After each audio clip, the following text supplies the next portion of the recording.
dalam ibadah online CKOFC. Kami sangat senang bagi Bapak Ibu Saudara yang baru pertama kali datang bergabung dalam ibadah online. Kami ucapkan selamat datang. Mari kita mulai ibadah kita pada pagi hari ini. Kita awali dengan doa. Kita berdoa. Terpujilah Engkau Tuhan Allah yang besar, Allah yang dahsyat, Allah yang senantiasa mengasihi kami umat-Mu. Engkau yang selalu memberi kami kesehatan, kekuatan, bahkan perlindungan, penyertaan-Mu sempurna atas kami. Kami percaya Tuhan Engkau selalu mendorong kami, Engkau selalu memberikan kami kekuatan baru, semangat baru. Dalam ibadah kami mau bernyanyi, kami mau bersorak-sorak karena Tuhan Yesus itu baik. Dalam nama Yesus kami mulai ibadah pada minggu ini. Haleluya, amin.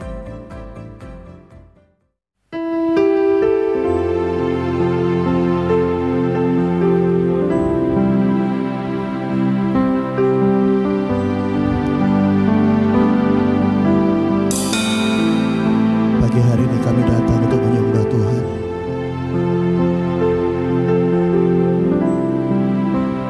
Karena Engkau Tuhan yang mengasihi kami.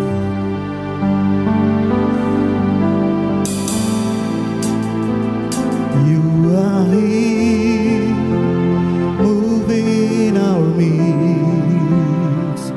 I worship you, I worship you. You are here, working in this place. I worship you, I worship you.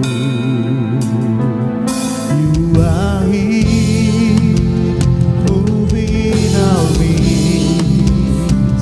I worship you, I worship you.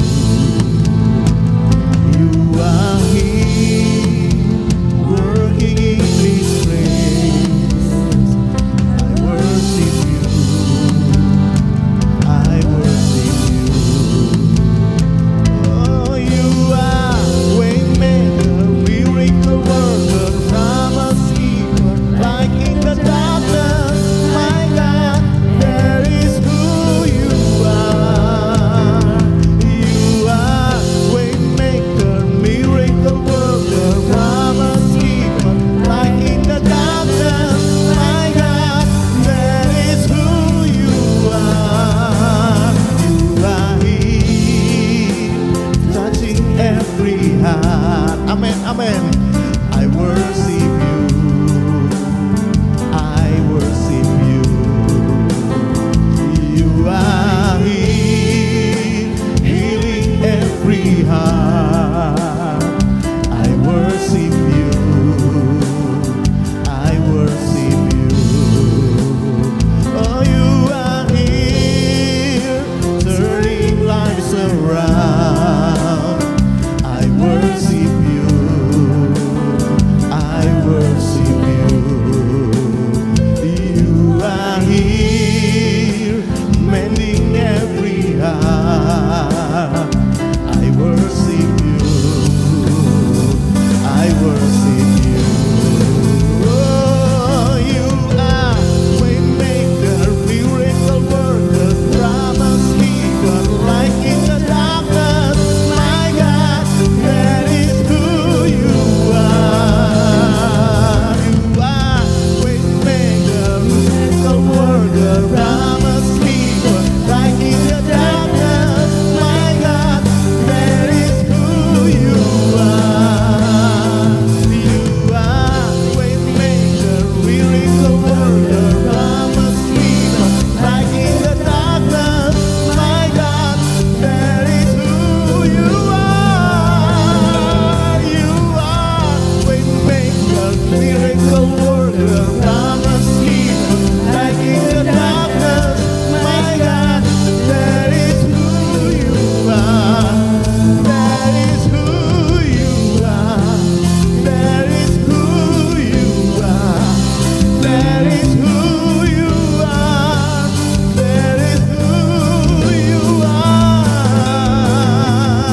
I don't feel it, you're working.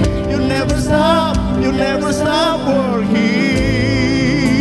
Oh, even when I don't see it, you're working. Even when I don't feel it, you're working. You never stop working. Even when I don't feel it, you're working. Even when I don't feel it, you're working. You never stop working. You are waymaker, miracle worker, promise keeper, light in the darkness. My God, there is who you are. You are waymaker, miracle worker, promise keeper, light in the darkness. My God, there is who you are. Come on, worship Him.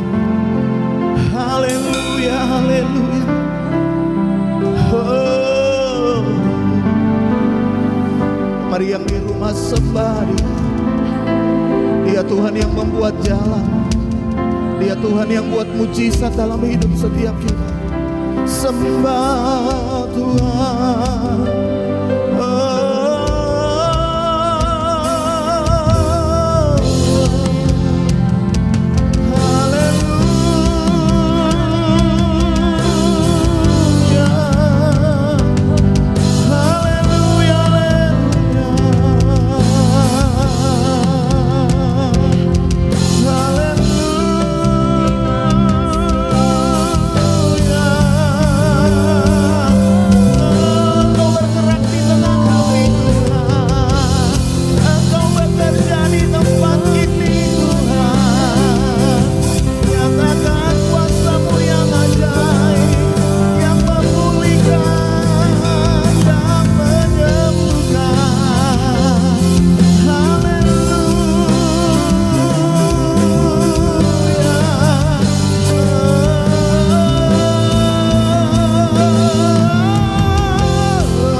percaya Engkau ada di tengah-tengah kami.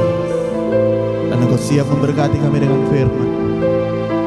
Dan di dalam nama Tuhan Yesus, setiap kita yang siap diberkati firman Tuhan sama-sama katakan amin.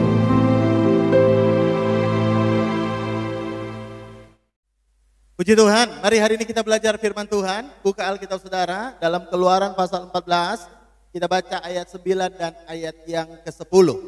Firman Tuhan berkata begini. Adapun orang Mesir, segala kuda dan kereta Firaun, orang-orang berkuda dan pasukannya mengejar mereka. Jadi kalau saudara tahu ini kisah di mana orang Israel keluar dari Mesir dan orang Mesir, Firaun dengan tentaranya mengejar mereka. Dan mencapai mereka pada waktu mereka berkemah di tepi laut dekat Pihahirot dan di depan Baal-Zephon. Ayat 10. Ketika Firaun telah dekat, orang Mesir menoleh. Maka tampaklah orang Mesir bergerak menyusul mereka. Lalu sangat ketakutanlah orang Israel dan mereka berseru-seru kepada Tuhan. Yang percaya firman Tuhan, katakan amin. Kenapa orang Israel ketakutan? Menurut saya ya wajar saja. Kenapa? Karena di belakang mereka, ketika mereka keluar dari Mesir, ada tentara Mesir mengejar mereka, Firaun dengan tentaranya. Sementara mereka ada di tepi laut, di depan mereka laut. Jadi mereka ketakutan karena tidak ada jalan keluar untuk masalah yang hari itu sedang mereka hadapi. Di belakang orang Mesir, di depan laut. Mundur nggak bisa, maju nggak bisa. Mereka terpojokkan, tidak ada jalan keluar. Makanya Alkitab berkata mereka sangat ketakutan. Nah mungkin hari ini Anda juga mengalami hal yang sama dengan orang Israel. Maksudnya apa Pak? Maksud saya adalah menghadapi persoalan yang Anda sendiri tidak tahu jalan keluarnya. Mungkin beberapa orang berkata, Pak saya sedang hadapi masalah, saya nggak tahu gimana solusinya. Masalah keluarga saya nggak tahu gimana lagi jalan keluarnya Pak. Saya buntu Pak, nggak tahu cara menyelesaikannya dan saya pikir nggak ada lagi cara untuk menyelesaikan masalah saya. Mungkin beberapa orang berkata, Pak saya lagi masalah pekerjaan, saya nggak tahu gimana cara menyelesaikan masalah pekerjaan saya. Mungkin Anda berkata, Pak saya sedang masalah ekonomi Pak, saya nggak tahu bagaimana cara menyelesaikan masalah saya. Kalau Anda sedang menghadapi masalah yang Anda tidak tahu jalan keluarnya, maka Anda sedang menghadapi seperti yang dihadapi oleh orang Israel waktu itu. Tapi hari ini saya mau beritahu kepada Anda. Mari kita belajar dari kisah mereka, bagaimana kemudian mereka bisa menyelesaikan masalah mereka. Ya, ada beberapa hal, ada 4 hal yang saya mau bagikan kepada saudara. Bagaimana cara menyelesaikan masalah yang Anda tidak tahu solusinya, tidak tahu jalan keluarnya, buntu. Ya. Yang pertama, lihat ayat 11. Ayat 11 berkata begini. Dan mereka berkata kepada Musa. Jadi orang Israel ketika terpojok bilang kepada Musa, apakah karena tidak ada kuburan di Mesir? Perhatikan kalimat selanjutnya. Maka engkau membawa kami mati di padang gurun ini?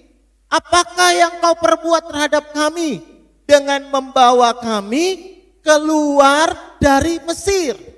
Orang Israel berkata, Musa yang bawa mereka keluar dari Mesir sampai di padang gurun itu, dan itulah yang menyebabkan mereka hari itu terpojok, tidak ada jalan keluar. Nah yang pertama saya mau tunjukkan kepada saudara begini. Kalau Anda hadapi persoalan yang tidak tahu jalan keluarnya, maka yang pertama, Anda tidak boleh nyalakan orang untuk apapun yang sedang engkau hadapi. Kenapa? Karena saya beritahu, Musa memang yang bawa mereka keluar ke Mesir dan mereka akhirnya dapat masalah di tengah-tengah jalan. Ya. Tapi sebenarnya Musa itu tidak punya kemampuan untuk bikin mereka keluar dari Mesir. Nggak punya. Kalau Musa punya kemampuan bawa mereka keluar dari Mesir, maka 40 tahun yang lalu ketika Musa menjadi pangeran di Mesir, harusnya Musa sudah lakukan. Tapi kenapa Musa tidak lakukan 40 tahun yang lalu? Karena memang Musa tidak punya kompetensi, tidak punya kemampuan untuk bawa mereka keluar dari Mesir. Nah, Anda harus yakin betul bahwa tidak ada orang manapun, siapapun yang bisa bikin susah hidupmu. Gak ada. Kalau tidak diizinkan Tuhan. Saya bisa dengar kata amin.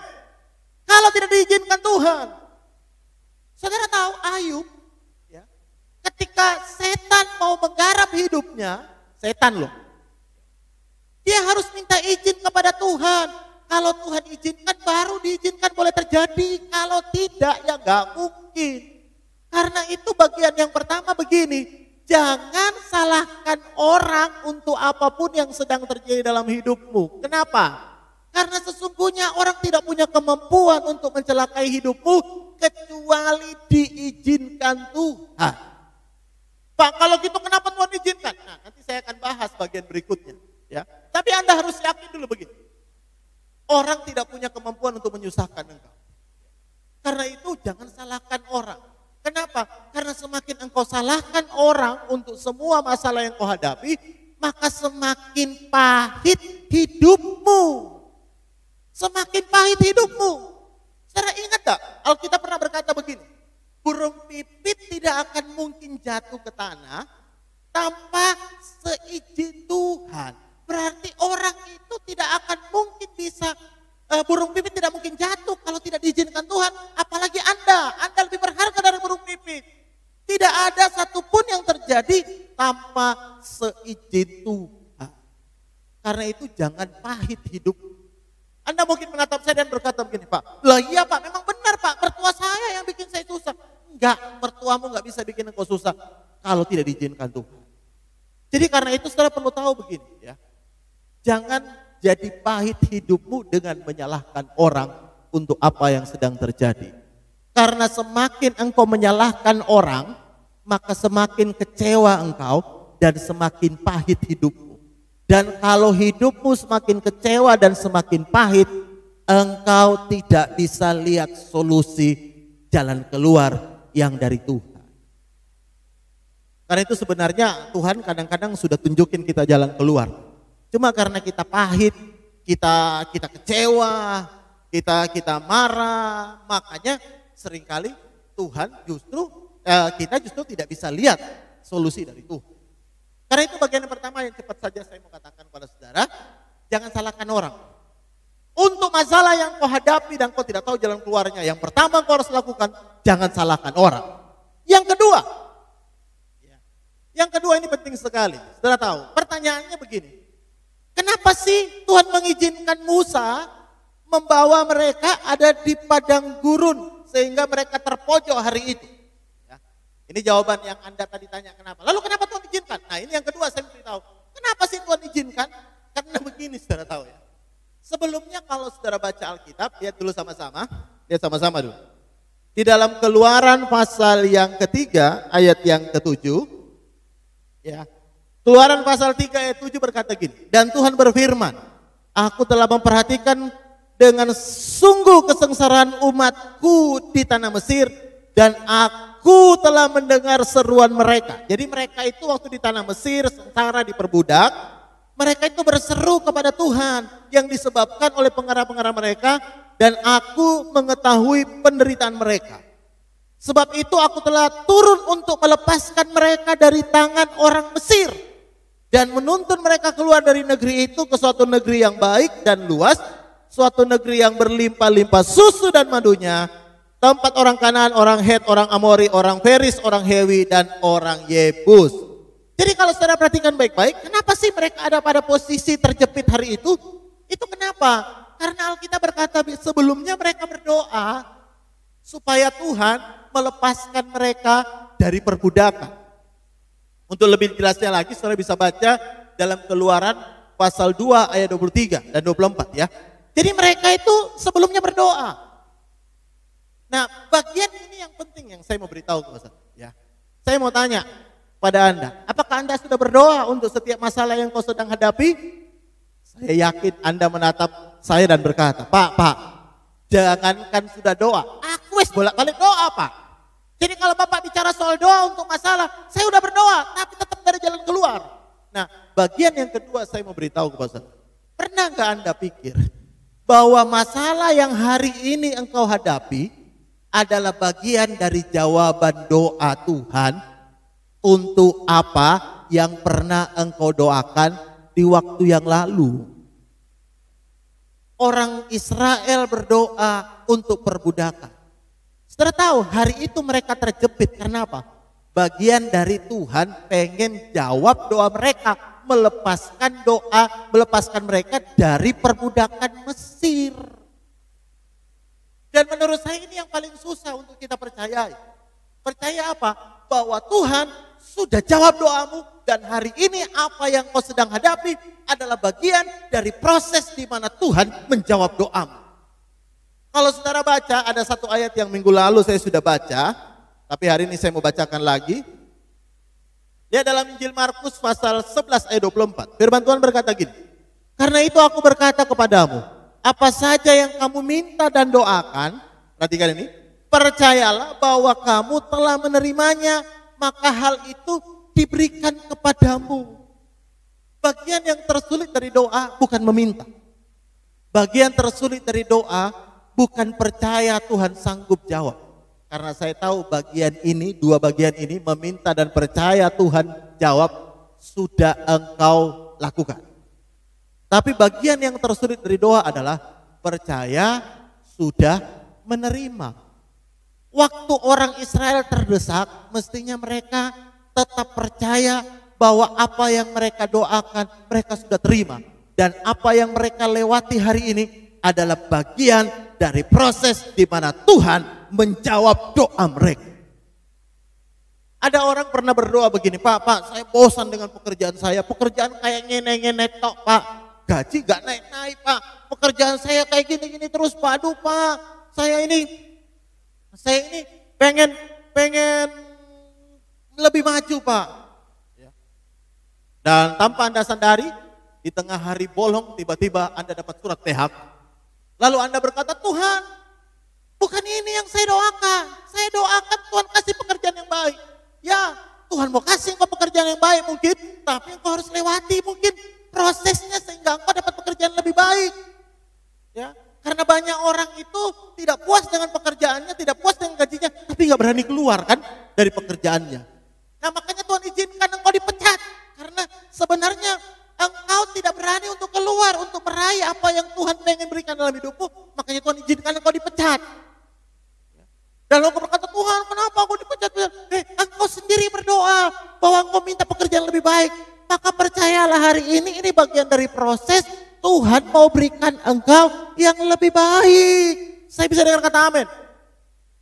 Ada orang berdoa, Pak, saya pengen punya waktu lebih banyak dari Tuhan. Tahu-tahu Tuhan menjawab pekerjaannya dikurangi. Loh, bukan itu yang saya minta. Saya mintanya, saya pengen punya waktu lebih banyak, tapi jangan dikurangi pekerjaannya dong Tuhan. Loh, saya beritahu, pekerjaanmu dikurangi, Tuhan pengen kasih engkau pekerjaan di mana engkau tidak punya keterikat dengan waktu, tapi engkau punya waktu dengan Tuhan. Karena itu Anda perlu tahu bahwa Tuhan sudah menjawab doamu. Terima dengan iman, terima dengan percaya bahwa apapun yang kau hadapi hari ini bagian dari jawaban doa yang kau sudah naikkan di hadapan Tuhan. Dengarkan baik, jangan salah paham. Saya mau luruskan. Tuhan tidak pernah menjawab doa dengan masalah. Tidak. Ya, karena masalah bukan dari Tuhan. Tuhan tidak menjawab doa dengan masalah. Tapi proses kadang-kadang untuk mereka bisa keluar dari Mesir ke tempat di mana Tuhan mau bawa mereka. Mereka harus lewati prosesnya. Mereka harus hadapi masalahnya untuk mereka bisa keluar dari Mesir. Makanya seperti anak sekolah, ya. Ada anak sekolah berkata gini, Pak, saya bosan Pak SMP pakai celana pendek, saya pengen SMA pakai celana panjang. Ya. Untuk ke SMA mereka harus lewati masalahnya, ujiannya, betul nggak? Pak, saya bosan Pak dengan baju seragam, saya pengen kuliah supaya pakai baju bebas. Ya, untuk engkau bisa kuliah, maka engkau harus lewati jalannya. Karena itu jangan mengeluh, jangan marah, jangan salahin orang. Yang kedua ini dengarkan baik. Anda harus percaya Tuhan menjawab doamu. Saya bisa dengarkan amin. Bukan hanya percaya Tuhan menjawab doa, tapi engkau hari ini percaya sedang dalam proses menerima, bahkan sudah menerima jawaban doa apa yang kau doakan di waktu yang lalu. Coba ingat-ingat kembali lagi ya, sebelum saya masuk bagian yang ketiga. Coba ingat-ingat apa yang kau pernah doakan ya. Apa yang kau pernah doakan di hadapan Tuhan beberapa waktu yang lalu. Coba ingat-ingat. Ada orang berkata, Pak, saya pengen dapat suami yang bikin aku lebih dekat dengan Tuhan. Ternyata saya dapat suami galak, Pak. Ya, suami galak, Pak. Loh, saya beritahu. Dan hari ini terbukti karena suamimu galak, engkau dekat Tuhan, Pak. Ya kan? Anda gak pernah tahu cara Tuhan menjawab doa kita. Kadang-kadang cara Tuhan menjawab doa kita itu tidak seperti apa yang kita inginkan caranya. Tapi hasilnya saya tahu pasti terjadi seperti apa yang Tuhan inginkan. Seperti apa yang kau doakan Tuhan bisa kasih dalam hidupmu. Tapi caranya Anda gak bisa ngatur Tuhan. Hari ini lewati prosesnya dan ucapan syukur. Percaya apa yang kau doakan, engkau sudah menerimanya. Itu bagian yang kedua. Sekarang bagian yang ketiga, coba kembali ke Keluaran 14, lihat ayat yang ke-15. Ayat 15, lihat Keluaran 14 ayat 15. Firman Tuhan berkata begini. Berfirmanlah Tuhan kepada Musa, mengapa engkau berseru-seru demikian kepadaku? Katakanlah kepada orang Israel, suruh mereka berangkat. Jadi Tuhan berkata, berhenti berseru-seru, sekarang waktunya berangkat. Yang ketiga saya beritahu, ketika engkau sedang menghadapi masalah yang tidak ada jalan keluarnya, maka Alkitab berkata Tuhan suruh mereka bergerak maju, berangkat. Pak, di depan ada laut Teberau, Pak, kita gak bisa maju. Saya beritahu, tidak ada kata mundur di dalam kamusnya Tuhan. Tuhan meskipun engkau dalam masalah, sedang hadapi masalah, Tuhan pengen engkau tetap maju. Jangankan mundur, stuck aja Tuhan tidak bilang berdiam diri, tapi Tuhan berkata maju. Saya banyak lihat orang begini. Kalau mereka sedang punya masalah dan tidak tahu bagaimana cara menyelesaikan masalahnya, mereka tambah mikir dan mereka berhenti. Berhenti pelayanan, berhenti ibadah, berhenti semuanya. Bahkan mengundurkan diri karena masalah. Saya beritahu, masalah tidak boleh buat engkau mundur. Masalah tidak boleh engkau membuat engkau stuck, mandek, tak boleh. Masalah harusnya mendorong engkau tambah maju. Saya bisa dengar kata amin. Karena itu Tuhan bilang sama orang Israel yang sedang terpojok, ayo berangkat, tetap maju, tetap maju, tetap maju, bergerak, jalan ke depan. Lakukan terus apa yang kau lakukan dulu. Banyak orang berkata, Pak, saya berhenti dulu, Pak, karena saya ada masalah. Tuhan tidak pernah pengen engkau berhenti. Tuhan tidak pengen engkau mundur. Tuhan pengen engkau maju. Saya bisa dengar kata amin. Anda yang hari ini dalam masalah, jangan berhenti. Jangan berdiam diri. Jangan nunggu sampai masalahmu selesai. Tuhan tidak bilang begini, oke, tunggu sampai aku selesaikan masalahmu, baru engkau berangkat maju. Tidak. Tuhan tidak bilang, oke, tunggu sampai aku nyatakan kemuliaan, solusi untuk masalahmu, lalu engkau bergerak maju. Tidak, Tuhan tidak ngomong begitu. Tuhan justru suruh orang Israel, di tengah mereka masih hadapi masalah, di tengah mereka masih hadapi persoalan, Tuhan suruh mereka maju, bergerak, berangkat, ayo, maju, bergerak, berangkat.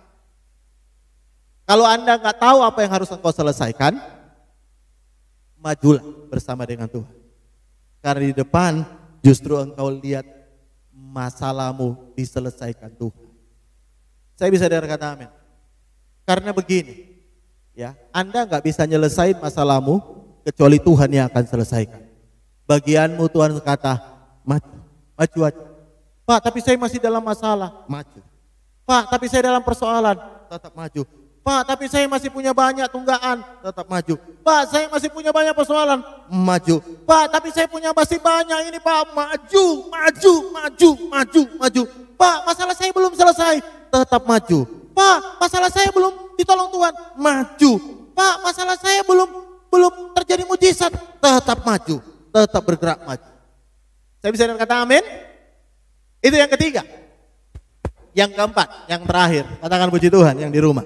Yang keempat, apa atau bagaimana caranya menghadapi persoalan yang engkau tidak tahu jalan keluarnya. Lihat ayat 16, kembali dalam Keluaran 14 ayat 16 kembali.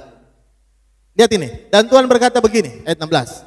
Dan engkau, Tuhan berkata kepada Musa, angkatlah tongkatmu dan ulurkanlah tanganmu ke atas laut dan belahlah airnya sehingga orang Israel dan akan berjalan dari tengah-tengah laut di tempat kering. Yang terakhir ini penting sekali. Tuhan bilang sama Musa, ulurkan tanganmu, belahlah laut. Loh, saya mau tanya sama Anda, ya. Kenapa sih Tuhan suruh Musa yang bertindak belah laut? Kalau memang Tuhan mau belah, biarin aja Tuhan sendiri yang belah. Tuhan kan tinggal ngomong, laut terbelah. Terbelah pasti kalau Tuhan yang ngomong. Kenapa Tuhan suruh Musa pukul, suruh belah laut dengan tongkatnya? Kenapa? Nah, ini masalah yang terakhir, yang keempat ini yang perlu kita tahu adalah begini. Tuhan itu kasih otoritas kepada kita. Tuhan kasih otoritas kepada Musa. Tuhan bilang belah laut. Lautnya pasti terbelah ketika engkau belah. Aku sudah kasih engkau otoritas. Nah, masalahnya kita ini, ya, kita kadang-kadang berharap Tuhan yang selesaikan. Tuhan berkata, masalahmu itu aku kasih engkau otoritas. Pergunakan otoritas yang aku kasih. Tuhan bilang, hai Musa, belah laut. Maka Musa yang belah laut, Tuhan yang mengerjakannya. Tapi Musa yang membelah pakai tongkatnya. Otoritas Tuhan sudah kasih. Kadang-kadang kita ini lupa bahwa kita ini punya otoritas.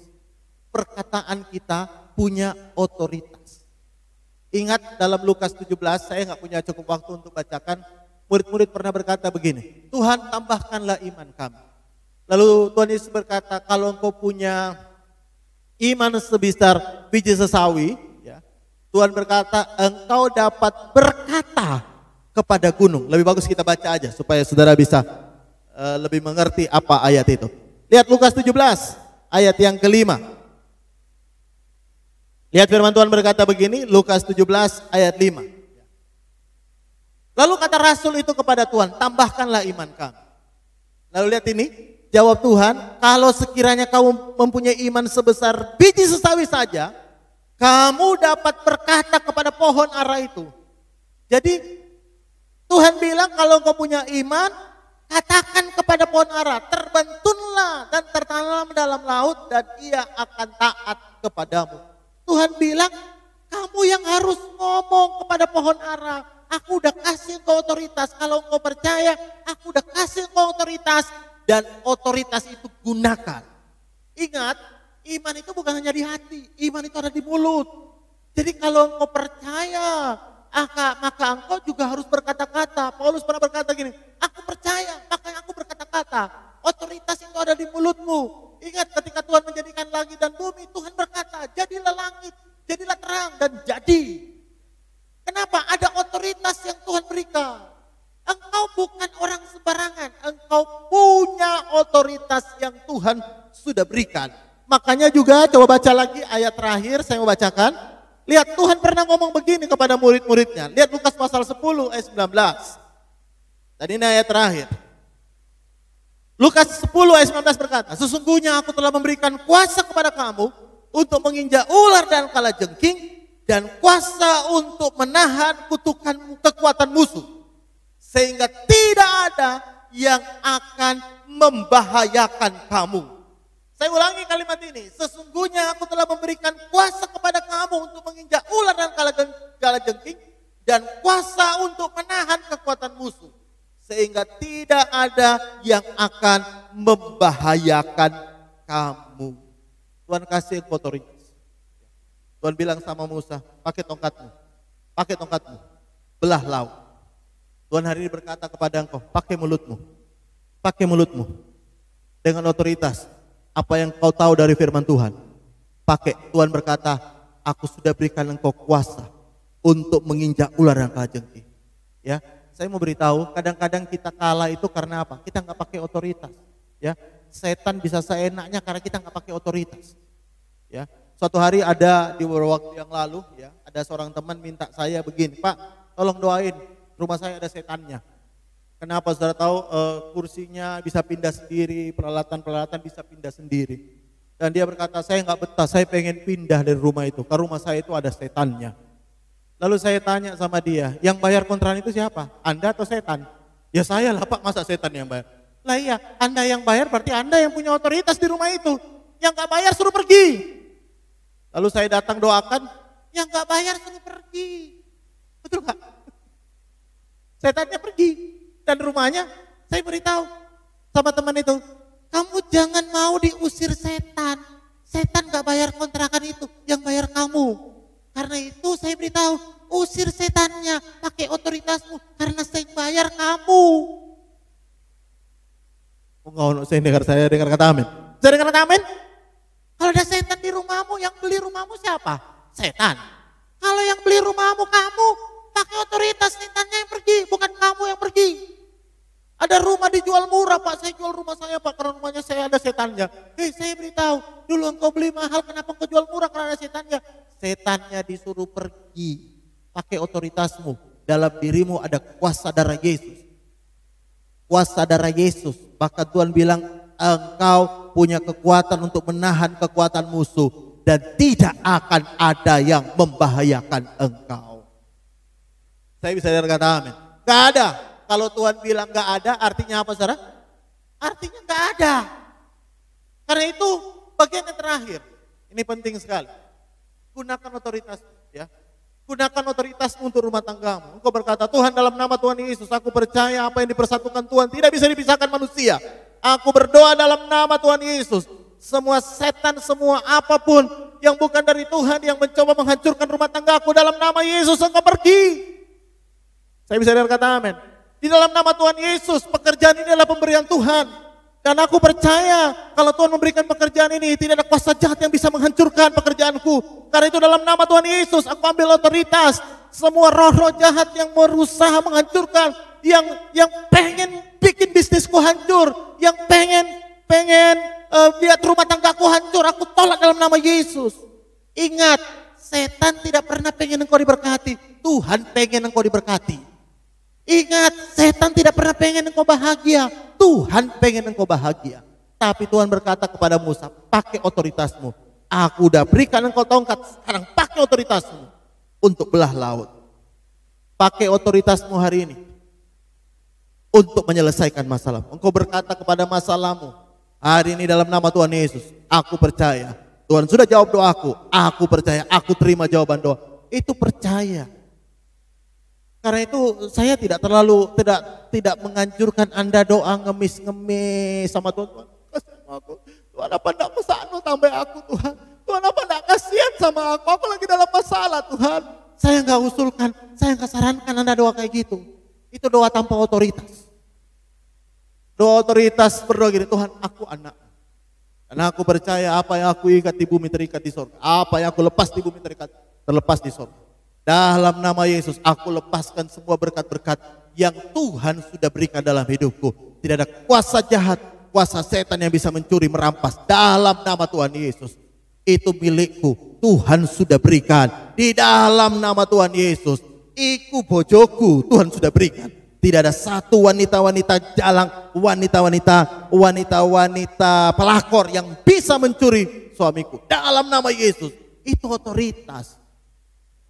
Bukan doa ngemis-ngemis dan sambil melas, sambil self pity, mengasih diri. Tuhan, pantasan bojoku Tuhan, selingkuhlah aku hele. Bukan, itu self pity, mengasihkan diri sendiri. Ambil otoritas. Saya bisa kata amin. Jangan bilang begini, Tuhan, pantasan aku bolak-balik ketipu, lawang aku bodoh Tuhan. Jangan, doa Tuhan, aku berdoa. Dalam nama Tuhan Yesus, Tuhan tolong aku. Dalam nama Yesus. Tidak usah self-pity, nangis-nangis.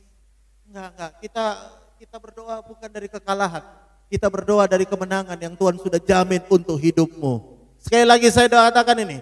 Kita berdoa bukan dari kekalahan. Jangan berdoa sebagai orang yang kalah. Kita berdoa dari kemenangan karena Tuhan sudah jamin kemenangan dan Tuhan sudah berikan kemenangan itu untuk kita. Lewat kematiannya di atas kayu salib, lewat karya penebusannya, kita adalah anak-anak Tuhan. Kita adalah anak Bapa, kita punya otoritas.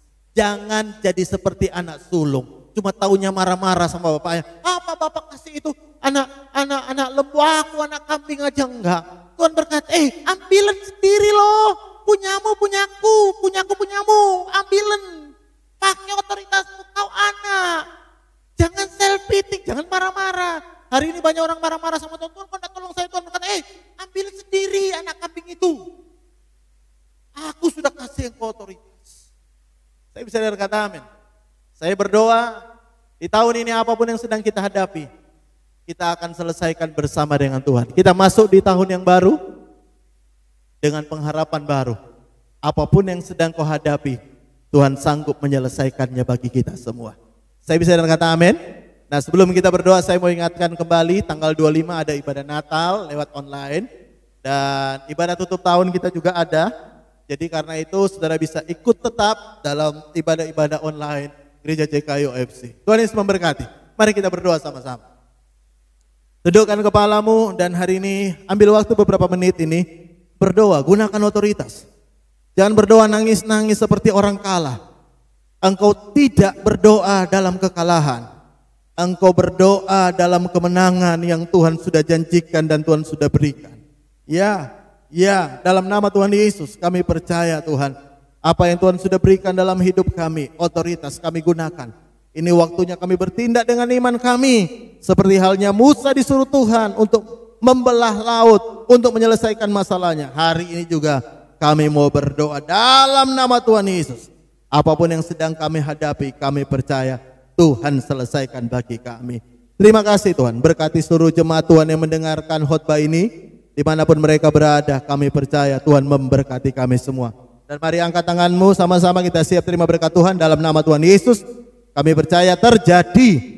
Tuhan memberkati engkau dan melindungi engkau. Tuhan menyinari engkau dengan wajahnya dan memberikan engkau kasih karunia. Tuhan menghadapkan engkau dengan wajahnya dan memberikan engkau damai sejahtera. Dalam nama Tuhan Yesus, setiap kita yang percaya terima warisan anak sulung berkat double porsi di tahun penyertaan Tuhan yang sempurna. Sama-sama katakan amin, amin, amin, amin. Puji Tuhan. Tuhan Yesus memberkati.